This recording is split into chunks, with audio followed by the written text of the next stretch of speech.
Hi everybody, it's Stephanie and Jessica, and we're here together. We're excited about this video because, you know, right now in 2020, it's a whole different world. Absolutely. Who would have ever thought a month ago that we'd be here right now? You know, back in January in Wuhan province in China, they were going through something called a major lockdown, and the rest of us in the world were looking at them. We would see stuff online and we would read about how they were going through this weird virus. We never thought it would hit us, but it has. But now Wuhan is actually coming through the storm, and they're on the verge of opening back up. Yes. So now that some of the people in China are getting out of these lockdowns, they can go out and start enjoying street food again. Exactly. And one of the most popular street foods in Wuhan is something called Doupi. Doupi? Yeah. So how do you spell that? Don't ask me that one. I'll put it in the description. Are you sure that it's pronounced Doupi? I don't know. Anyway, if there's someone out there that knows how to pronounce it, put it in the description below. So Doupi is a street food. Basically, it's kind of like an egg pancake, almost like a crepe. And then it's on top of the crepe, you put rice.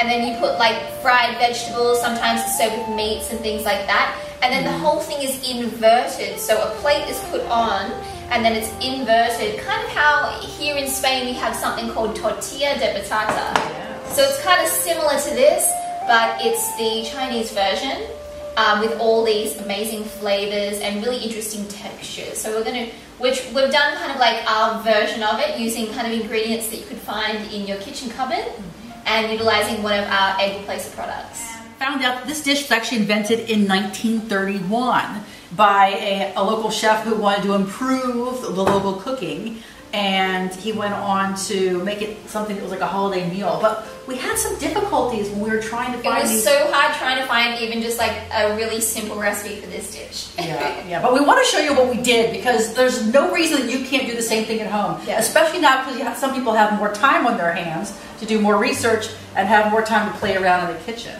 One of the things that I found when we were looking up this dish is we couldn't find many photos, but when we went into Wikipedia and copied the Mandarin translation, the actual characters, yeah, and then put that into Google and looked at images, we got a lot more imagery. Yeah. And it kind of conjured up some ideas of things that we're more familiar with things like crepes. Right. So to me, it looked a little bit kind of like a crepe. Yeah, and just remember that big black, it had that big black kind of wok, you know, like the straight wok. Yeah. And then kind of like, I was thinking sort of like a stir fry. I'm thinking Chinese stir fry with kind of like a sauce thickened with a slurry with lots of those flavors that we think of Chinese. Now a slurry, that sounds like a Slurpee. It's just cornstarch and water. Okay. It's nothing too fancy, but that gives you like a kind of like almost like a gravy or so. It thickens it up. Yeah, and then that seeps into your sticky rice. And here in Spain, we don't really get sticky rice quite easily, but we can find Japanese sushi rice because sushi is quite popular here on the island. Gelatinous. Yeah, so we're using that and we kind of mushed it up a bit. So we're kind of working with what we've got. So the first thing we had to do, because neither one of us had ever heard of it, we had to figure out how they made it in the traditional manner. And it's made all throughout China, but it came from the Wuhan province, the Wuhan area. So we find out the original, and then we have to go to the next step of doing what we do best, which is veganizing it. Veganizing it. That's right. So and that's the whole concept of our school here at Vegan Gastronomy, is teaching you guys at home how to veganize basically anything. So it could be like your favorite dish from childhood. Maybe it's a certain holiday or gathering, or your grandma's favorite recipe that she makes for you, or just traveling around the world by looking at dishes around the world. There hasn't been anything that we've come up with that someone has said, can you veganize this? And we said no yet. Has there? No. Oh, maybe that's a good task for these guys at home. Oh, yeah. See if you can come up with something that would stump us that we could not veganize. Yeah. That's you've done things like souffles and eclairs and pasta, lasagna. Macarons. Yeah. Macarons. We even made a beef Wellington. So we're taking pretty basic ingredients. This is just basic water. Water and any kind of flour that you have at home. We're using flour. just all-purpose.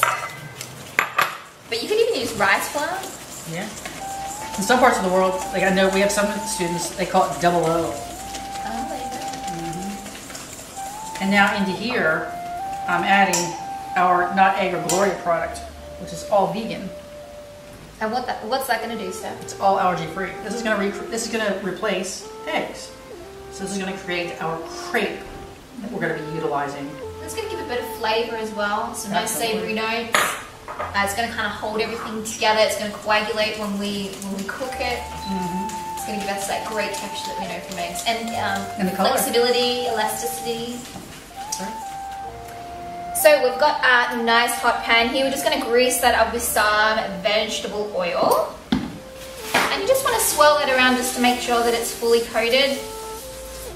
And then next we've got our egg batter, kind of like a Chinese crepe batter. And you want it quite thin. So I'm just going to kind of swirl this around. So while Jess is cooking that up, Doupi is actually a breakfast dish that comes from the city of Wuhan in the Hubei province. My Mandarin's crappy, but we'll see what people say. So it was served as a street snack, like you said, and usually it's made from rice. So like you said, it's the sticky rice, and no more than 3 extra ingredients. Normally it just has pork, mushrooms, and bamboo shoots. Yeah. So we did a little bit of a stir fry here. I do have some mushrooms in there. We had some leftover beans. We put some tofu, which Manuel smoked. Nice. So it has that nice kind of like almost like a pork kind of substitute. Yeah. And that's often topped with scallions, and then I guess you have some chives here too. Yep. So ultimately what I'm trying to show you, or what we're trying to show you, is we're not going to give you a recipe. We want to show you that you can go on the internet, do your research, have fun, make this an activity for you and your family, and you can come up with any recipe you like, utilizing ingredients that you have on hand. You don't have to run out and get some stuff. It's about being creative. That's right. Using what you have in your own kitchen and your pantry, and learning about other parts of the world. Yeah. It's a good time to educate yourself and to have that time to do that. Yeah, and then maybe in the future, you might go and visit Wuhan. And for those of you who are interested right now, we do have the availability of teaching online. You don't have to come here to Spain to be in person and learn with us. You can take many of our classes on the internet. That's right. So let me tell you about this Gloria. In fact, I might even show you what she looks like. So Gloria is our not egg product that we sell. It comes in this dry pack. And by the way, we do ship this internationally for free. And this is completely allergy free. This is actually made from potatoes. Yeah, who would think it would be made from potatoes? I know. So can I just go at home and make this myself out of potatoes? No. Nice try, but you cannot. So this is actually a potato protein isolate. So it is something that's very particular. So you can't just order a bunch of ingredients and make it yourself. So unfortunately, you have to get this. This actually has to be added. You have to hydrate it or put it with some type of liquid, water or whatever. So now that our crepe is kind of just set on the top, I'm just going to add like a layer of the rice and then the stir-fried veggies and tofu that we did. So I'm just going to kind of like sprinkle this around. That's pre-Doupi. And yeah, like I said, we just used Japanese sushi rice, but you can even just use like some short grain rice and just cook it with a bit of extra water. Yeah. Just kind of make it a bit more sticky. Yeah. Less water. And then you can just put any type of veggies that you like on top. It's like leftovers even. Yeah. It's kind of like, it's like the Chinese version of like bubble and squeak almost. Yeah. Or here in Spain, the menu. Do you have that in the US, bubble and squeak? No, that sounds like a cartoon. It's basically you take the leftovers and like potatoes, you dice up potatoes and you kind of like fry it all up with eggs. Yeah. We have something like that here in Spain. They call it the menu del dia. It's the specialty of whatever the chefs have left over. Yeah. Make it the lunch special. Okay, so we're going to invert this, guys, on a plate. But to make it a bit more street food-like, I've got some paper as well. Crinkled up. So we're just going to get our plate and then just put it on top of our fry pan. This is very like tortilla style, isn't it? And then, flip that over.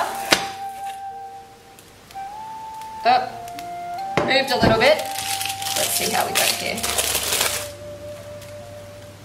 And then we're going to get a knife and chop this guy up. I'll cut it. So if you're watching and you're in China, we're really confused. We're not sure, do you get an entire one of these Doupis? Or do you go and do you get one hunk or one Like a slice, a piece of almost Doupi? like a pizza. Yeah, like a slice of Doupi. And do you eat it with your hands or do you eat it with a fork? Is it walk around food? I mean, I know it's a breakfast food often, but then they have it for snacks. I'll bet at night, this is something like after you go to the club, this would be like, you know, maybe after drinking food. I'm just gonna pop those on there. Oh, nice. It would even be nice with like some barbecue sauce or something. Yeah. So we need your help to let us know how close is this to the original? How can we improve it? How can we make it more authentic? And how can we bring people around the world? Like we're talking about now, it's the day and age of social distancing. Yes. We want to talk about social unity through food. So please post comments below. What do we do right? What do we do wrong in terms of authenticity and making it the real thing? So I'm trying to figure out if we got it right. It looks a bit messy over there. I'm gonna have mine with a bit of barbecue sauce here. But when you're on the street, you don't have a fork, do you? Sometimes. I guess. Take Or away. chopsticks, probably. Chopsticks, right. So for those of you in Wuhan and the Hubei province, we appreciate the fact that you've been center stage on the world. Thank you for being the leaders of this crazy virus and showing us how we can come through this and get better. Because a lot of us are just starting what you went through. You're the leaders. This is pretty good. Yeah, it's not bad. Need salt?